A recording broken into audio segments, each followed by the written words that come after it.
Olá, seja bem-vindo a mais um vídeo da série Visão Comparativa dos Evangelhos. Eu sou o Wellington Lima e hoje nós vamos refletir sobre um momento muito especial registrado no Evangelho de Lucas, capítulo 8, versículos 19 a 21. Um episódio simples, mas carregado de significado, onde Jesus nos ensina o que de fato significa fazer parte da sua família. Vamos ver o que o texto nos revela e o que isso fala diretamente ao nosso coração.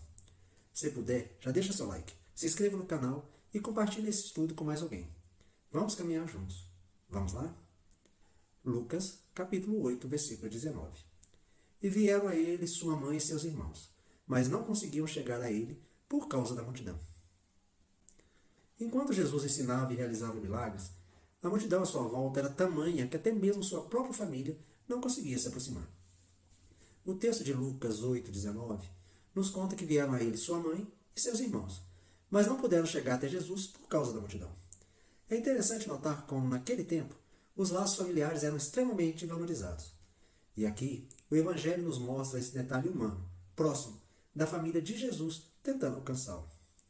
Sobre esses irmãos mencionados no texto, ao longo dos séculos, estudiosos divergem em suas interpretações. Alguns entendem que seriam filhos de Maria, mãe de Jesus. Outros creem que eram filhos de uma mulher chamada Maria, esposa de Cleófas, ou mesmo filhos de José, de um casamento anterior. Como o termo irmão, no contexto judaico, podia também se referir a parentes próximos, como primos, essa questão permanece aberta. Mas o sentido natural, direto do texto, aponta para irmãos de sangue, filhos de Maria.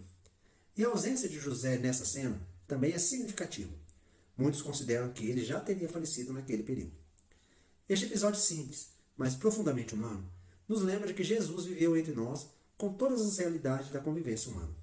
Ele teve mãe, irmãos, familiares que se preocupavam com ele e que nem sempre compreendiam completamente sua missão, e ao mesmo tempo o Evangelho prepara o terreno para uma lição preciosa que Jesus nos deixará logo a seguir, redefinindo a verdadeira família espiritual. Versículo 20. E foi-lhe anunciado dizendo: tua mãe e teus irmãos estão fora e querem te ver. E então, em meio àquela multidão que se aglomerava para ouvir Jesus, alguém chega até ele com a mensagem. Diziam: tua mãe e teus irmãos estão lá fora e querem te ver. É um detalhe carregado de emoção e humanidade. Os evangelhos não falam muito sobre a relação cotidiana de Jesus com sua família, mas deixa claro que durante boa parte do seu ministério, seus próprios irmãos não criam nele. Em João, capítulo 7, versículo 5, chega até a afirmar: porque nem mesmo seus irmãos criam nele. E aqui, mais uma vez, vemos a família procurando Jesus. Talvez preocupada, talvez confusa, talvez querendo persuadi-lo a interromper aquilo que, aos olhos deles, poderia colocá-lo em risco ou causar constrangimento. O texto não revela o motivo exato pelo qual eles queriam vê-lo. Podemos imaginar que, como toda família que ama, havia certa inquietação diante das declarações públicas que Jesus fazia, dos conflitos com os fariseus, da fama que crescia rapidamente, talvez tentassem protegê-lo, ou mesmo convencê-lo a agir com mais prudência. O fato é que, enquanto muitos ao redor de Jesus buscavam sinais, milagres ou reconhecimento, a própria família dele ainda não compreendia a dimensão da missão divina que estava em andamento. É interessante lembrar que isso mudaria depois da ressurreição. Atos capítulo 1, versículos 13 e 14, nos mostra que após aqueles acontecimentos decisivos, os irmãos de Jesus se uniam aos discípulos em oração e tornaram-se seguidores dele. Essa cena, carregada de simplicidade e humanidade, prepara o terreno para uma declaração poderosa de Jesus. Versículo 21. Porém, ele lhes respondeu: minha mãe e meus irmãos são aqueles que ouvem a palavra de Deus e a praticam. E aí então vem a resposta de Jesus. E que resposta? Ele ora para aquela multidão e diz: minha mãe e meus irmãos são aqueles que ouvem a palavra de Deus e a praticam. É uma declaração profunda, que atravessa o tempo e alcança a gente hoje. Jesus não estava desconsiderando ou desprezando sua mãe e seus irmãos de sangue. Aliás, o próprio Evangelho de João, no capítulo 19, mostra a ternura de Jesus na cruz quando entrega o cuidado de Maria a João. Mas o que ele faz aqui é redefinir os laços mais importantes.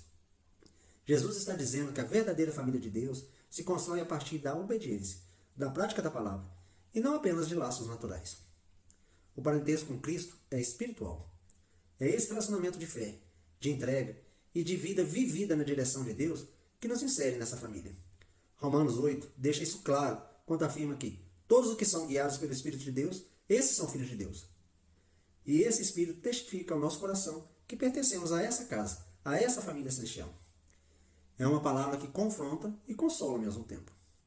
Confronta porque não basta ouvir, é preciso praticar. Mas consola porque nos inclui.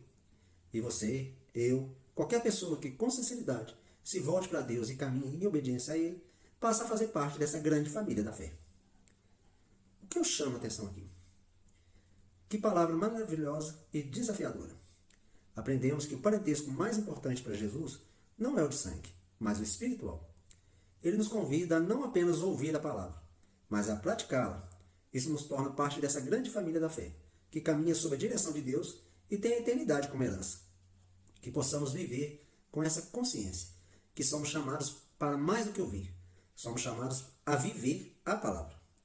Se este conteúdo abençoar a sua vida, curta, compartilhe e inscreva-se para não perder os próximos vídeos dessa série. Que Deus te abençoe e até o nosso próximo estudo. Até lá!